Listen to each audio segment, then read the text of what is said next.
Hestia, you who tend the holy house of the Lord Apollo, the far shooter at goodly Pytho, with soft oil dripping ever from your locks, come now into this house. Come, having one mind with Zeus the all-wise, draw near, and withal bestow grace upon my song. Homeric Hymn 24.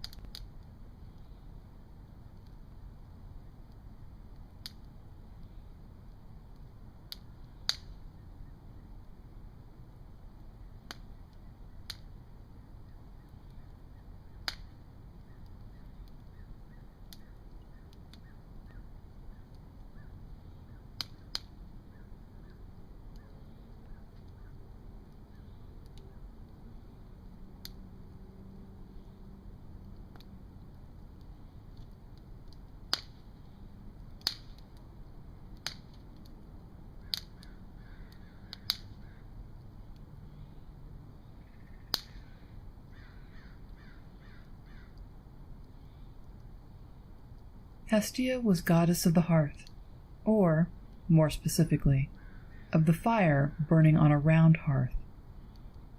She's the least known of the Olympians. Hestia and her Roman equivalent Vesta were not represented in human form by painters or sculptors. Instead, this goddess was felt to be present in the living flame at the center of the home, temple, and city. Hestia's symbol was a circle. Her first hearths were round, and her temples were also. Neither home nor temple were sanctified until Hestia entered. She made both places holy when she was there. Hestia was apparently a spiritually felt presence, as well as a sacred fire that provided illumination, warmth, and heat for food.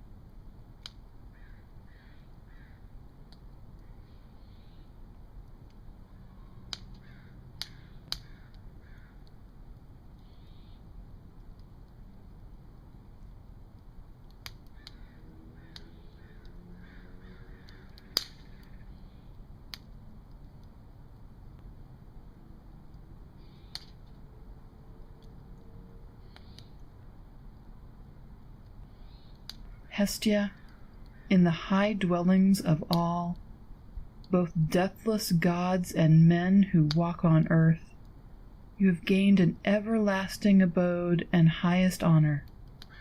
Glorious is your portion and your right. For without you, mortals hold no banquet. Where one does not duly pour sweet wine in offering to Hestia, both first and last. And you, slayer of Argus, son of Zeus and Maia, messenger of the blessed gods, bearer of the golden rod, giver of good, be favorable and help us, you and Hestia, the worshipful and dear. Come and dwell in this glorious house in friendship together. For you too, well knowing the noble actions of men, aid on their wisdom and their strength. Hail, daughter of Cronos, and you also, Hermes, bearer of the golden rod. Now I will remember you, and another song also. Homeric Hymn 29.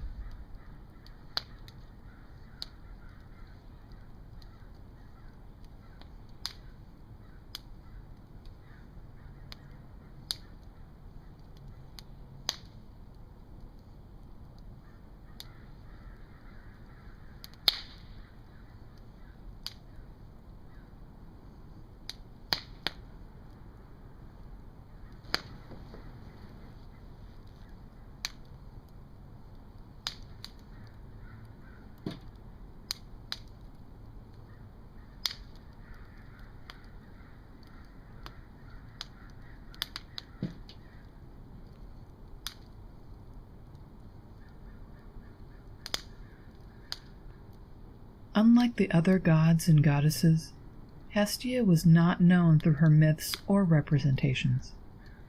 Instead, Hestia's significance is found in rituals, symbolized by fire. In order for a house to become a home, Hestia's presence was required.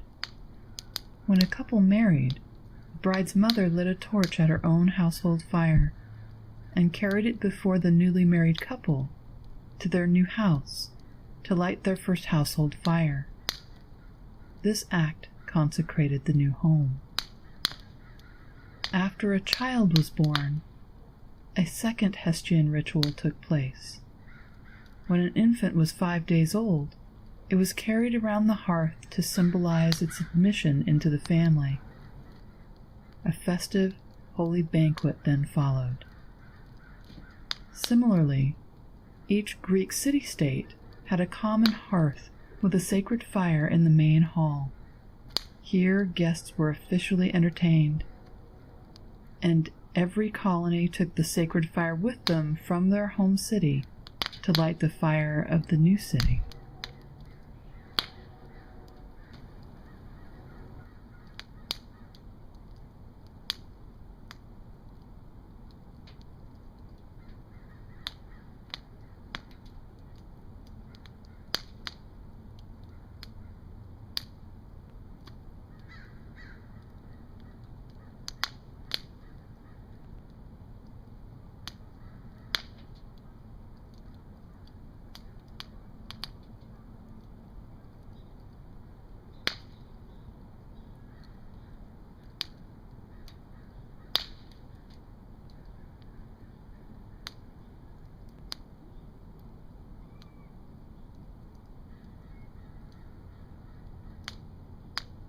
The third one not to take pleasure in the things done by Aphrodite is that young maiden full of Eidos, Hestia, who was the firstborn child of Kronos, the one with the crooked metis, as well as the last and youngest.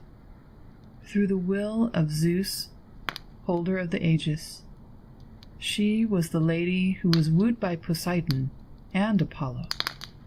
But she was quite unwilling, and she firmly refused. She swore a great oath, and what she said became what really happened. She swore, as she touched the head of her father Zeus, the Aegis-bearer, that she would be a virgin for all days to come, that illustrious goddess, and to her father Zeus gave a beautiful honor, as a compensating substitute for marriage. She is seated in the middle of the house, getting the richest portion, and in all the temples of the gods, she has the share in the beginning. Among all the mortals, she is the senior goddess.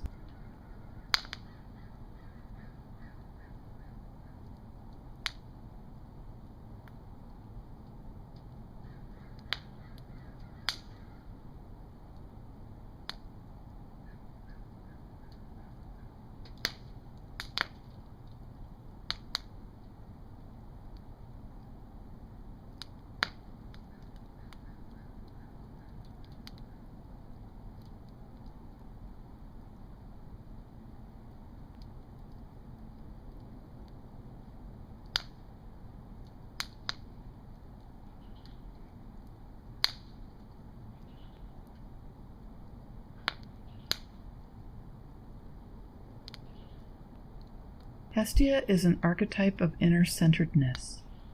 She is the still point that gives meaning to activity, the inner reference point that allows a woman to be grounded in the midst of outer chaos, disorder, or ordinary everyday bustle. Hestia's round hearth with a sacred fire at the center is the shape of a mandala, an image that is used in meditation, and that is a symbol of wholeness or totality. Of mandala symbolism, Jung wrote, "Their basic motif is the premonition of a center of personality, a kind of central point within the psyche, to which everything is related, by which everything is arranged, and which is itself a source of energy. The energy of the central point is manifested in the almost irresistible compulsion and urge to become what one is, just as every organism is driven to assume the form that is characteristic of its nature, no matter what the circumstances. This center is not felt or thought of as the ego, but, if one may so express it, was the self. The self is what we experience inwardly when we feel a relationship to oneness that connects us to the essence of everything outside of us. At this spiritual level, connecting and detachment are, paradoxically, the same. When we feel ourselves in touch with an inner source of warmth and light, metaphorically warmed and illuminated by spiritual fire, this fire warms those we love in our households and keeps us in touch with others who are far away. Hestia's sacred fire was found on the family hearth and within temples. The goddess and the fire were one, linking families with families, city-states with colonies. Hestia was the spiritual connecting link among them all.